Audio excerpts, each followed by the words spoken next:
कहा ना, अव्यक्तादि भूतानि व्यक्त मध्यानि भारतः, अव्यक्त निधान में वो तत्र का परिवेदना। माने मनुष्य ये जीव पहले भी अव्यक्त था, बाद में भी अव्यक्त रहेगा, बीच में थोड़ा सा प्रकट हो गया, इसके लिए कौन सा दुखी होने की बात है। अरे जाने तो उसका अंतिम संस्कार करने दो, लेकिन वो तो रोना भी रखना ही बंद नहीं कर रहा। यमराज ने कहा, क्या सुंदर बात कही, देखे बटुक रूप यमराज ने। उसने कहा एक बात बताओ, तुम लोग तो ऐसे रो रहे हो जैसे कि ना जाने कौन सा नया आश्चर्य पहली बार देख लिया हो। क्या किसी, अरे तुम्हें भी जाना है एक दिन, लेकिन रो ऐसे रहे हो जब जाने कौन सी आश्चर्य की बात हो गई। बड़ी सुंदर बात है, ध्यान दीजिएगा माताओं बंधुओं। सबसे बड़ा आश्चर्य मनुष्य योनि का यही है। क्या? अच्छा ये बताइए, आप लोगों ने बंदर को देखा है? बंदर का एक स्वभाव जानते हैं आप? बंदर कभी भी घर नहीं बनाता, उसके स्वभाव में है जन्मजात।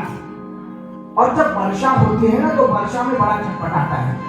होना तो ये चाहिए कि एक वर्षा में बंदर छटपटाए तो ये सीख ले कि भैया अगली बारिश से पहले घर का इंतजाम कर लो, वरना फिर छटपटाएंगे। लेकिन वो नहीं बनाता, फिर वर्षा आती है, फिर वो उसी प्रकार से दुखी होता है। अच्छा तोता भी बड़ा विचित्र होता है। तोता क्या करता है जानते हैं? तोता सेमल के फल को सेता है, ध्यान रखता है। सेमल का फल माने रूई का फल। तो बसंत में वो रूई का फल बड़ा सा लगता है, एकदम लगता है बहुत सुंदर कोई फल होगा अंदर से, एकदम स्वादिष्ट। लेकिन माताओं बंधुओं, जब बसंत आती है और वो रूई का फल टूटता है तो अंदर से रूई निकलती है। तो तोता देखता है भैया तो धोखा हो गया।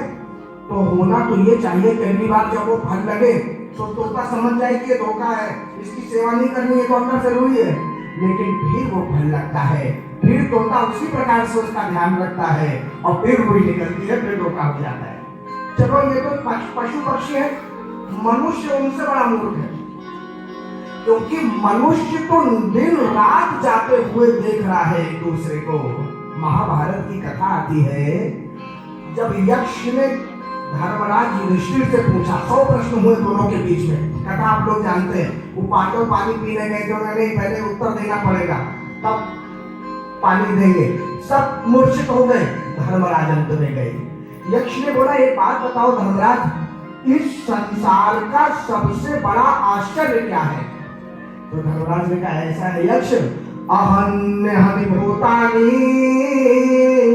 गच्छन्ति यमालयं शेषा स्थावर निक्षन्ति किम आश्चर्यमतः परम। अर्थात सबसे बड़ा आश्चर्य ये है कि जो जीवात्मा है ना, ये मनुष्य अहन्यहनि भूतानि गच्छन्ति यमालयं, प्रतिक्षण यमालय की तरफ जा रहे हैं, यमलोक की तरफ जा रहे हैं लोग। अखबार में पढ़ो, टीवी में देखो, कोई ना कोई आस पड़ोस का जा ही रहा है ना। लेकिन शेषा स्थावर निक्षन्ति, जो नहीं जा रहा वो क्या सोच रहा है कि हम स्थावर हैं, हम अमर हैं, हम नहीं जाएंगे। इससे बड़ा आश्चर्य कोई हो सकता है संसार में? जो जीवित है वो सोचता है कि मैं अमर हूं, मुझे नहीं मरना। अगर वो ये जानते सब है कि मरना है, मानता कोई नहीं है कि मरना है। अगर मान ले कि हमें मरना है, अपने मन से मान ले, तो बेईमानी छोड़ दे, अपराध छोड़ दे, पाप छोड़ दे, दुराचार छोड़ दे। तो माताओं बंधुओं ध्यान दीजिएगा, यही बात यक्ष ने कही। देखो ऐसा है, महाराज युधिष्ठिर ने कही, महाराज ऐसा है, सब लोग इस संसार से जा रहे हैं और जो नहीं जा रहे वो अपने आप को अमर समझते हैं। आज हिरण्यकश्यप यही समझा रहा है, ऐसा है देवियों, वो ना जब यमराज बटुक के रूप में आए थे तो उन्होंने ऐसे ही धिक्कारा सबको, तुमको भी जाना है, क्यों दुखी हो रही हो? अरे अब अंतिम क्रिया करो, संस्कार करो प्रकट शरीर का। किसी प्रकार से अंतिम संस्कार तो हुआ, जैसे सूर्य का हुआ वैसे ही हिरण्याक्ष का भी हुआ। लेकिन हिरण्यकश्यप के मन में आया, देखो तो वो नारायण कैसे पक्षपाती हो गए हैं, बच्चों की तरह थोड़ी सी सेवा जो उनकी कर देना उन्हीं के वश में हो जाते हैं। तो हिरण्यकश्यप ने सोचा कि अब कुछ भी हो जाए, अपने भाई का प्रतिशोध में अवश्य लूंगा नारायण से, और मंदरांचल पर तपस्या करने चले गए माताओं बंधुओं, ब्रह्मा जी से वरदान मांगते।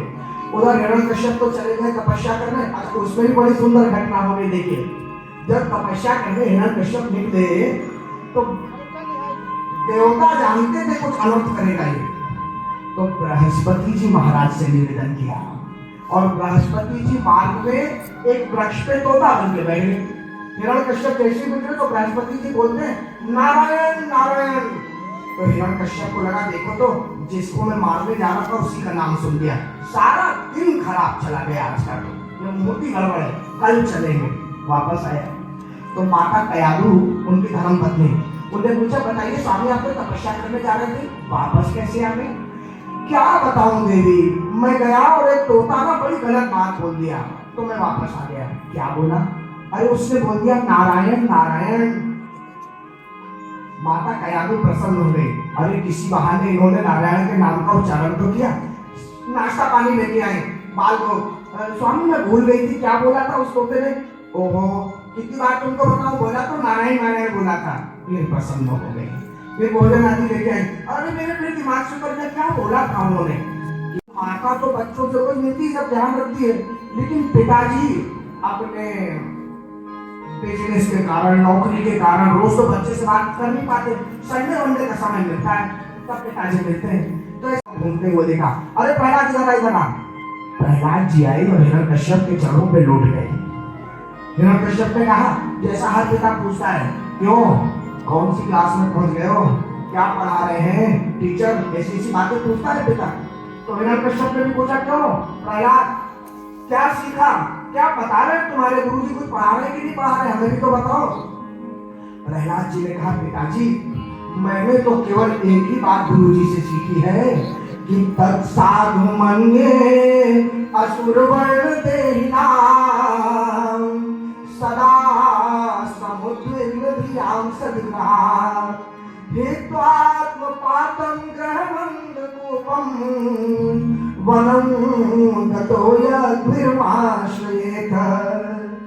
हिरण्यकश्यप से प्रहलाद जी ने कहा मैंने तो यही सीखा है पिताजी कि मनुष्य ना मैं और मेरेपन के ऐसे दुराग्रह में पड़ जाता है, ये मैं और ये मेरा जो कभी समाप्ति नहीं होता, ये भी मेरा हो जाए, ये भी मेरा हो जाए, ये भी मेरा हो जाए।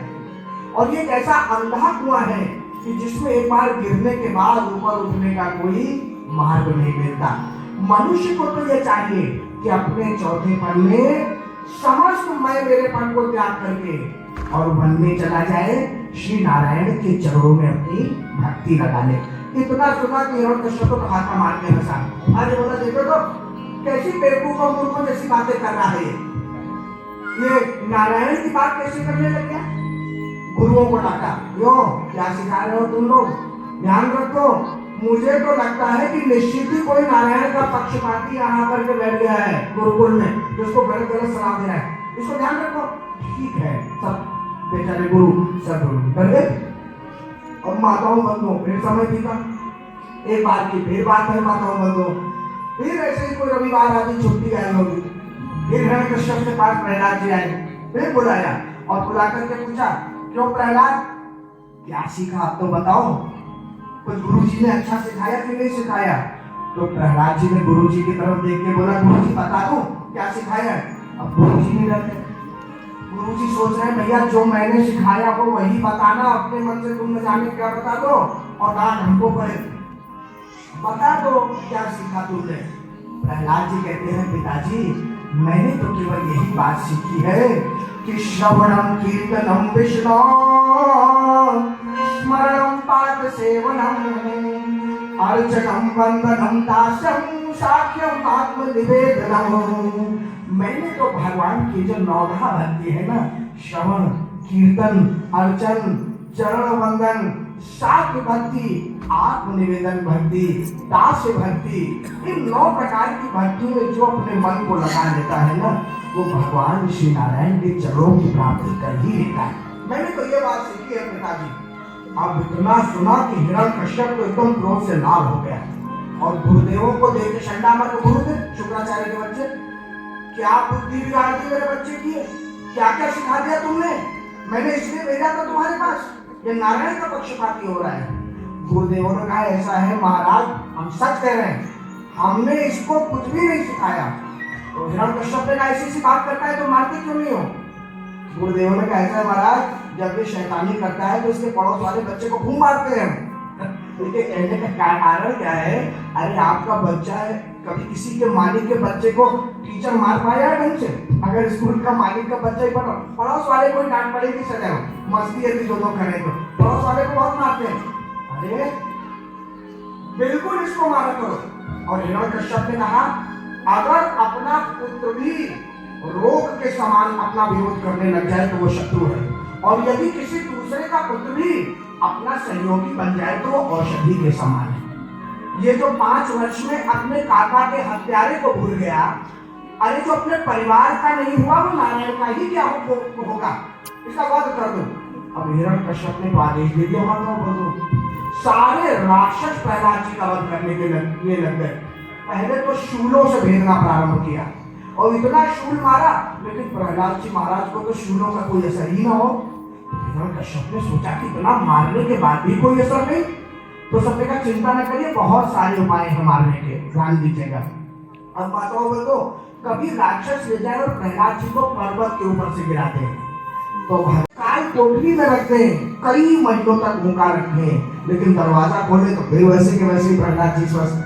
कभी विष पिलाते तभी प्रहलाद जी को कुछ ना हो, कभी बड़े बड़े भेड़ी सिंहों के आगे भेड़ियों के आगे भेजते फिर भी प्रहलाद जी को कुछ ना हो। अब तो माताओं बंधुओं हिरण्यकश्यप चिंतित हो गया कि इसका वध कैसे होगा। तब तक हिरण्यकश्यप की बहन होलिका, उससे कहा भैया आप चिंता न करिए, मेरे पास एक उपाय है।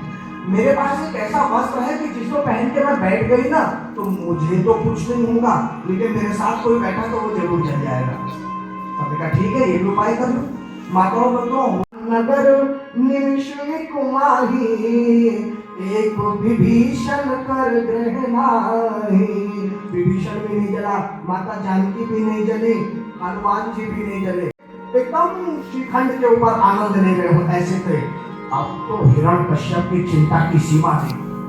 हिरण्यकश्यप बैठा बैठा एक बार सोचने लगा कि ये प्रहलाद की शक्ति की थाह नहीं मिल रही, कौन है इसके पीछे? ये मेरा विरोध भी बड़े उत्साह से करता है, ना ये मरता है और ना ये डरता है। भाई मेरे से ना डरता है और ना इसे मार भी पा रहा हूँ। कहीं ऐसा तो नहीं कि मैंने इसका इतना विरोध किया इस कारण आगे जाके मेरी मृत्यु हो जाए, या ना भी हो मैं बच जाऊं, ऐसा सोच रहा था हिरण्यकश्यप। तब तक चिंता माता आए और उन्होंने कहा राजा आप ना कैसे छोटी छोटी बातों पे चिंता कर लेते हो? जब बच्चे छोटे होते हैं तो कई बातें उनकी बड़ी ऐसा नहीं उस समय अच्छी लगती, उनको नहीं ज्ञान रहता है उतना।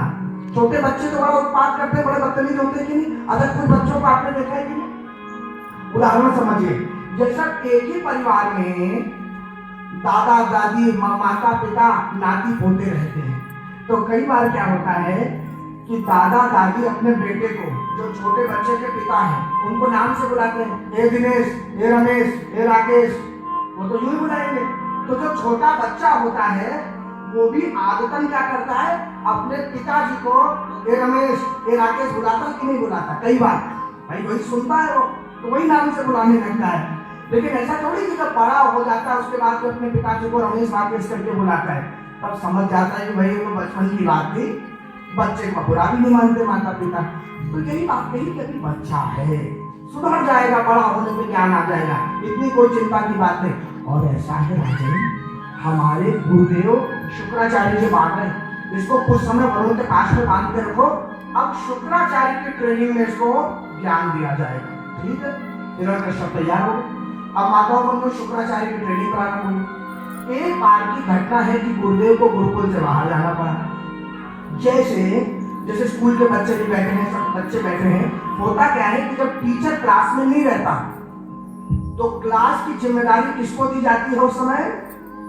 मॉनिटर को, क्लास मॉनिटर को ना, हल्ला नहीं होना चाहिए। अब देखो, अच्छा क्लास मॉनिटर कौन हो सकता है एक क्लास का? दो ही लोग हो सकते हैं, ध्यान दीजिएगा, क्लास के मॉनिटर। या तो जो बच्चा बच्ची क्लास में फर्स्ट आया होगा वो क्लास का मॉनिटर होगा, या फिर स्कूल के मालिक का लड़का यदि उस क्लास में पढ़ता होगा तो भैया वो तो क्लास का मॉनिटर होगा ही होगा, सारा स्कूल उसका है ना। तो हिरण्यकश्यप के पुत्र थे, गुरुजी ने चलो खेलने, खेला जाए कूदा जाए। प्रहलाद जी ने कहा भैया ऐसा है, खेल कूद बंद करो, ये जो कौमार अवस्था है ना, ये जो बालपन है, इसी में धर्म कर्म में लग जाओ, भगवान की भक्ति में लग जाओ, आगे का कोई भरोसा नहीं है। बच्चों ने कहा क्या बात कर रहे हैं प्रहलाद जी? प्रहलाद जी कहते हैं हाँ भैया, कौमार आचरित प्राज्ञो धर्मानुभागता नहीं, दुर्लभम मानुषम जन्म तदप्य ध्रुवमर्धनम। अर्थात कुमार अवस्था में बचपन में ही भगवान की भक्ति लग जाओ करने। बात का क्या भरोसा, क्योंकि दुर्लभम मानुषम जन्म। पहली बात तो ये दुर्लभो मानुष्य देखो बेईमान क्षण भंगुरा। अरे पहले तो ये दुर्लभ है शरीर और क्षण भंगुर है, अध्रुव है, जरूरी थोड़ी हमेशा ही रहो। तो सबने का एक बात बताओ प्रहलाद जी, कैसी कैसी बातें कर रहे हो आप? अभी तो हम छोटे हैं, अभी तो हम बच्चे हैं, हमारे खेलने खाने के दिन है, मस्ती करने के दिन है, अभी से क्यों भगवान की भक्ति करें? प्रहलाद जी ने कहा भैया एक बात सुनो, ये खेलना खाना मस्ती करना आनंद लेना ये तो समस्त योनियों को प्राप्त है, और आनंद भोगना सुख भोगना या दुख भोगना ये आपके हाथ में नहीं है। अर्थात आप प्रयास करो या ना करो, अगर दुख है तो दुख मिलेगा, और अगर सुख है तो सुख भी आपके पास आ जाएगा। सुखमयेन्द्रिय कम दैत्या देह योगेन देहिनाम सर्वत्र लभ्यते देवादता दुःखमयत्नता। अर्थात चाहे देवता हो, चाहे दैत्य हो, चाहे कोई भी योनि हो, सुख और दुख तो उनको अपने प्रारब्ध के अनुसार भोगने ही। वैसे वांछांश जीर्णानि यथा विहाय, जब ये शरीर बिल्कुल फट जाता है, गंदा हो जाता है, किसी काम का नहीं रहता, तब हम इसे भगवान को अर्पित करने की सोचते हैं। अब तो संसार के किसी काम का है नहीं, तो एक काम करो भगवान में लगा दो। अरे भैया इतनी बड़ी चालाकी भगवान के साथ करते हैं हम लोग, कल्पना करिए, और तब महत्व बनते हैं। अरे आप भगवान पे अर्पित इसलिए नहीं हो रहे थे क्योंकि आप में भगवान की भक्ति है, इसलिए अर्पित हो रहे हैं क्योंकि संसार के आप काम के नहीं रहे हैं, संसार में आपको ठुकरा दिया है, तो आप भगवान को अपना रहे हैं। प्रहलाद जी ने कहा भैया एक बात समझ लो, जब तक शरीर स्वस्थ है तब तक कल्याण कर लो, भगवान के प्रति अपना मन लगा लो। तो सबने कहा क्यों, अभी तो शरीर ही है। अरे भैया अभी बहुत जीवन है, आनंद कर लेंगे, बाद में जी लेंगे। क्या सुंदर बात प्रहलाद जी ने कही, ध्यान दीजिएगा। बोलेगा क्या एक बात बताओ, बड़ा जीवन है तुम लोगों का, कितना जीवन है ये तो बताओ। यहाँ सब लोग बैठे हैं, माताओं बंधुओं ध्यान दीजिएगा, मनुष्य योनि का जीवन कितना है ध्यान दें भाई। आदर्श आयु 100 वर्ष कही गई है ना भाई, लेकिन आदर्श आयु है। आज तो गोस्वामी तुलसीदास जी महाराज ने भी लिखा, कलयुग में लघु जीवन संपत पंचदशा कल्पांत नाश गुमान असा। माने आज के युग में तो 50 साल औसतन आयु मानी गई है कलयुग में ना। अरे भाई किसी को आशीर्वाद देते हैं तो क्या कहते हैं, जीवेत शरदा शतम, 100 साल जियो। क्यों भाई, ये कौन सा आशीर्वाद हुआ? ये तो हमारी है ही आयु 100 साल, इसमें कौन सा आशीर्वाद है? 1000 साल से तो समझ में आता है कि आशीर्वाद हो, 100 साल तो है ही है, जो हमारी है उसका क्या आशीर्वाद दे रहे हो? जैसे कभी हम लोग बैठे हो, किसी की चर्चा कर रहे हो, वो प्रकट हो जाए तो क्या कहते हैं, अरे भैया 100 साल जियोगे तुम्हारी बात चल रही थी। अरे भाई 100 साल तो है ही है आयु, उसमें कौन सी नई बात कहती? ध्यान दीजिएगा माताओं का। अच्छा कई मान लीजिए व्रत संसार से चले जाते हैं, तो हम लोग पूछते हैं कितनी आयु थी, 85, 86, तो हम लोग क्या कहते हैं, अच्छा जी है। 80, 90 को भी ठीक मानते हैं, जबकि कहना चाहिए ना कि 10-15 साल कम थे भाई, 100 पूरा क्यों नहीं हुआ। लेकिन अब हम मानने लग गए हैं कि 60, 65, 70 के बाद ठीक है तो होना हो जाए ना। तो पहला अच्छा मान लो यहाँ जितने बैठे हैं सबकी आयु 100 साल भी मान ली जाए, अगर मान ली जाए ना आदर्श आयु, तो भी कल्पना करिएगा माताओं बंधुओं, 100 साल में से 50 साल तो पहले ही काट दीजिए रात में सोने के। रात में सोते भी तो है 12 घंटा, कट गया कि नहीं कट गया? अब कितना बचा? 50 साल। उस 50 साल में पहले के 20 वर्ष निकाल दीजिए, जब मनुष्य को अपने बालपन और युवा अवस्था में मालूम ही नहीं होता कि उसका क्या हित और क्या अहित है। अरे बच्चा अपना कैरियर उस समय नहीं सेट कर पाता, नहीं समझ पाता कि डॉक्टर बने कि इंजीनियर बने कि क्या बने, वो 20 साल की आयु तक ठीक कुछ नहीं मालूम होता उसे ठीक से। और अंतिम के 20 वर्ष निकाल लो, तो उस समय मालूम तो सब रहता है कि क्या हमारा हित और क्या अनहित है, लेकिन शरीर उस समय साथ नहीं देता। माने प्रथम के 20 वर्ष ज्ञान नहीं होता, पुरुषार्थ होता है, शक्ति होती है, और अंतिम 20 वर्ष ज्ञान तो होता है लेकिन पुरुषार्थ और शक्ति शरीर में नहीं रह जाती। अब बचे कितने वर्ष? केवल 10 वर्ष बीच के, और उसमें कभी ना समाप्त होने वाली मनुष्य की मनोकामनाएं, महत्वाकांक्षाएं, पूरे जीवन को का उत्तरदायित्व उन्हीं 10 वर्षों में। कहां से ज्यादा समय बचा? अब तो जो थोड़ा बहुत समय बचा भी है माताओं बंधुओं, तो वो एक नया खिलौना हाथ में सबके आ गया है, जिसमें 24 घंटे में से 10 घंटे तो वही खा जाता है ना। अभी मैं पढ़ रहा था इस जगह कि अब तो वो समय आ गया है कि ना आंख बंद होने पर नींद नहीं आती है, नेट बंद होने पर नींद आती है। जब इंटरनेट चला जाता है मतलब सो जाओ, नहीं तो जागते और रात भर भी तो कोई बड़ी बात नहीं है। तो कहने का अर्थ ऐसा समय आ गया। प्रहलाद जी ने कहा ये बताओ समय बचा कहाँ है?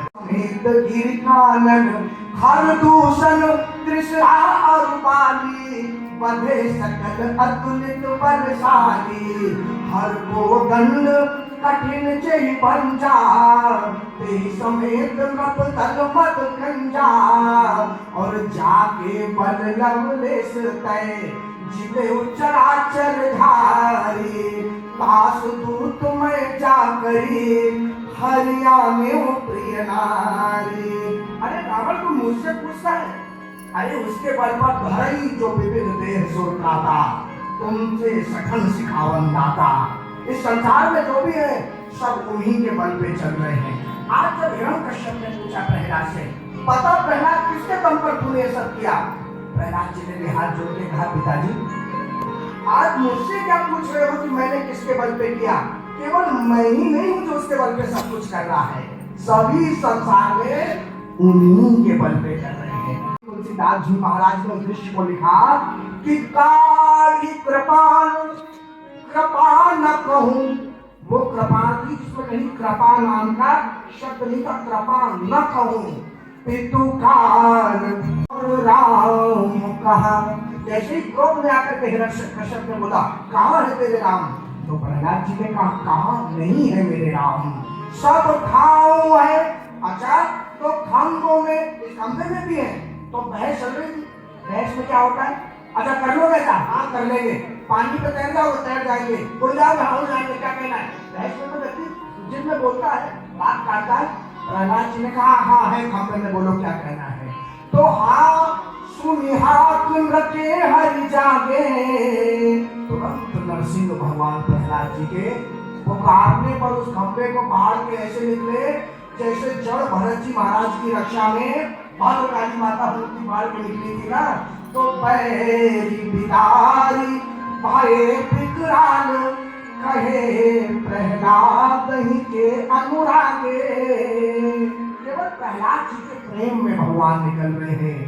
प्रीति प्रतीति बढ़ी तुलसी, तब ते सब पाहन पूजन लागे। और जब विश्वास और